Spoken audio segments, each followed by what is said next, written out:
आप सभी को जय माता दी। मैं हूं आचार्य राजेंद्र तिवारी। आप देख रहे हैं संस्कारशाला। सर्वप्रथम आप सभी को रक्षाबंधन की हार्दिक मंगल शुभकामनाएं। रक्षाबंधन भाई और बहन का त्यौहार है। इस दिन प्रत्येक बहन अपने भाई को तिलक करती है, उसके कलाई पे राखी बांधती है। तो आज हम जानेंगे कि किस अंगुली का उपयोग तिलक करते समय हमें करना चाहिए। हमारे हाथ में 4 अंगुलियां और एक अंगूठा होता है और प्रत्येक अंगुली का कोई ना कोई महत्व है। तो किस अंगुली से तिलक करने से क्या प्राप्ति होती है, सर्वप्रथम हम आपको बताते हैं। और कौन सी अंगुली कब उपयोग में लेनी चाहिए या कब नहीं लेनी चाहिए। तिलक करते समय याद रखें, केवल 2 अंगुलियों का उपयोग करना चाहिए। सर्वप्रथम ये वाली अंगुली, यानी सबसे छोटी वाली अंगुली के बगल की जो अंगुली है, जिस पे ये हृदय को दर्शाती है। ये अंगुली हृदय का प्रतीक है, इसलिए जब शादी होती है तो इंगेजमेंट की जो अंगूठी होती है वो इसी अंगुली में पहनी जाती है। तो ये प्रेम का प्रतीक है, ये हृदय का प्रतीक है। और दूसरा ये अंगूठा। केवल 2 ही चीज़ें उपयोग करनी है और तीसरा इसका योग। इनका क्या महत्व है? इस अंगुली से हमने तिलक करना चाहिए, चाहे अपने भाई को हो, पिता को हो या जो भी हो, उसे इस अंगुली से हमने तिलक करना है। यानी ये प्रेम का प्रतीक है।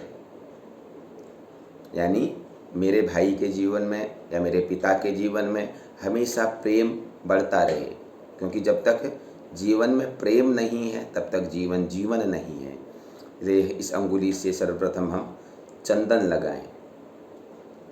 याद रखें, हमने पहले चंदन लगाना है। कुछ लोग पहले रोली लगाते हैं, पहले चंदन लगाना है। पीले रंग का चंदन, सफ़ेद रंग का चंदन, जैसा भी चंदन हो, सर्वप्रथम इस अंगुली से हम चंदन लगाएं। उसके बाद ये जो अंगूठा है ये यश का प्रतीक है। इसलिए पहले के समय में जब राज तिलक हुआ करते थे तो इस अंगूठे का उपयोग किया जाता था। और ये अंगूठा मजबूती का प्रतीक है, इसलिए विवाह के समय में अंगूठा पकड़ने की परंपरा है। इसलिए इस अंगूठा यश का प्रतीक है। यानी इस अंगुली का अर्थ है प्रेम और इस अंगूठे का अर्थ है यश। प्रथम हमने चंदन लगाया कि हमारे भाई के जीवन में या हमारे पिता के जीवन में प्रेम बढ़ता रहे, और उसके बाद इस अंगूठे का उपयोग करना है, यानी यश। हम जिसे तिलक लगा रहे हैं उसके जीवन में यश की अधिकता बढ़ती रहे, इसलिए इस अंगूठे का उपयोग किया जाता है। और फिर जो अक्षत लगाए जाते हैं वो अंगूठा और इस अंगुली को मिला करके हमने ऐसे करके अक्षत लगाने चाहिए। यानी ये ध्यान का प्रतीक है। यानी जब जीवन में उन्नति और जब जीवन में यश की अधिकता हो जाती है तो कभी कभी लोग अपनों को भी भूल जाते हैं। इसलिए ये ध्यान का प्रतीक है। यानी हमारे भाई के जीवन में यश भी आए, हमारे भाई के जीवन में उन्नति भी आए, लेकिन हमारे इस भाई को, हमारे इस पिता को, परिवार का भी ध्यान रहे। इसलिए इन अक्षतों को इन 2 अंगुलियों से मिला करके लगाया जाता है, क्योंकि जब हम ध्यान करते हैं तो ये ध्यान मुद्रा है। केवल ये 2 अंगुलियों का हमने उपयोग करना है। ये जो अंगुली है ये पितृकर्म में उपयोग की जाती है। यानी जब हम घर में कोई पितृकर्म करते हैं, आद्युदिक श्राद्ध आदि करते हैं, श्राद्ध कर्म में ये अंगुली उपयोग में ली जाती है। और ये इसीलिए केवल छोटी वाली अंगुली के बगल की अंगुली, अंगूठा और इन दोनों ध्यान मुद्रा का समुचित योग के माध्यम से हमने अपने भाई को तिलक करना है। और तिलक करने के बाद भाई की कलाई में राखी बांधनी है। मैं आपको बता देता हूँ कलाई होती है। कुछ लोग यहाँ तक राखी बांध देते हैं, लेकिन ये कलाई, इतना बस।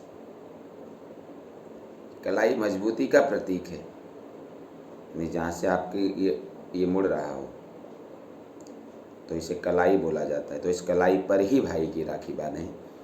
और इस प्रकार से अगर हम अपने भाई को तिलक करते हैं, उसके हाथ में, उसके कलाई में राखी बांधते हैं, तो उसके जीवन में उन्नति की अधिकता बढ़ती है।